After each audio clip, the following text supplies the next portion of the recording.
Hello guys, finally po ay nandito na po kami sa Barangay Loklok, Bawan, Batangas. Ito po ang kanilang parking lot. Ito palawak. At nandito na po kami ngayon sa aming pagliliguan dito sa Bawan, Batangas. Napakalayo po itong lugar nito pero napakasulit kasi po ay maganda po ang kanilang tubig, ang kanilang dagat, napakalinaw po at napakalinis po ng lugar nito.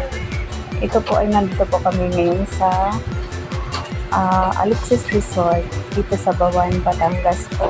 Ayan po, Alexis Resort. Maganda naman po ang kanilang lugar at malinis naman po.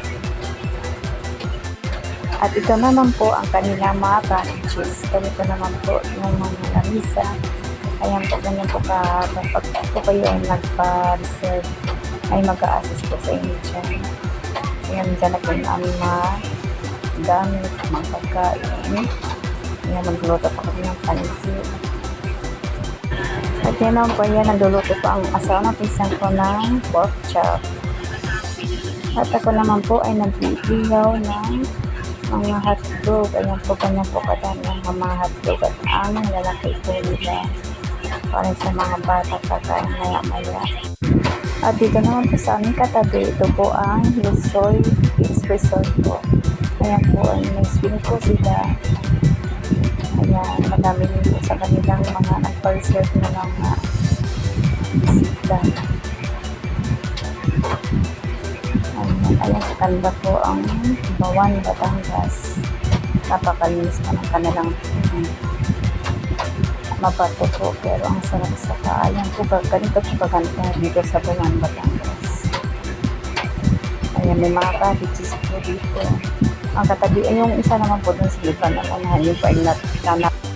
At nandito na po ako ngayon sa tubig. Ako po ay nagtatampisaw habang may konting alon at ginadama ko po ang magandang mga bato sa paa. Saka magandang tubig. Ganito po kalinaw ang tubig dito sa Bawan, Batangas.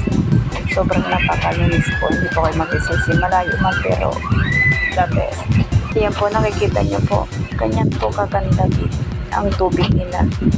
Sa ilalim po ay puro bato at mga buhangin po. Kaya hindi po nakakapanghinayang naiabot yung mga paa kasi maganda po talaga. Maganda sa ilalim. Ayan naman po. Ayan, ganyan po kalinaw. Ganyan po kaganda. Makulimlim lang po siya dyan. Makulimlim po naman punta kami dyan. Ayan po yung nakikita nyo sa gitna na yung po ay private lang po, pang family lang po. Hindi pwede siyang punta na kahit na sino po, kundi yung may-ari lang po yan. Ayan po, nakita nyo po. Ganyan po paganda po. Ayan.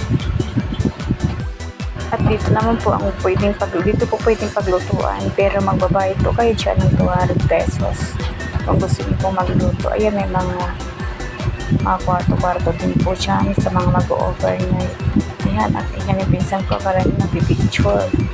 Ayan po yung lulutuin namin pansit dito.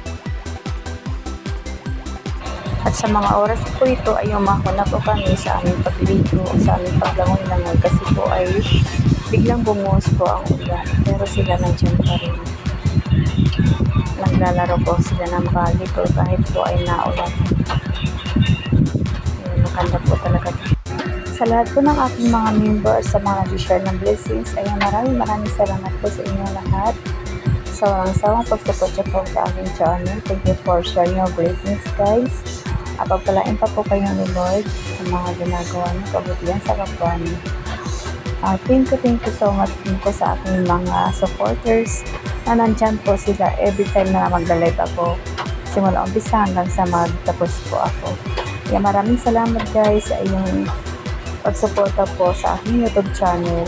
Sa lahat po ng nanood ng video ko ito, sana po ay nagustuhan niyo po ang aking simpleng video. Maraming salamat guys and thank you so much. Bye all!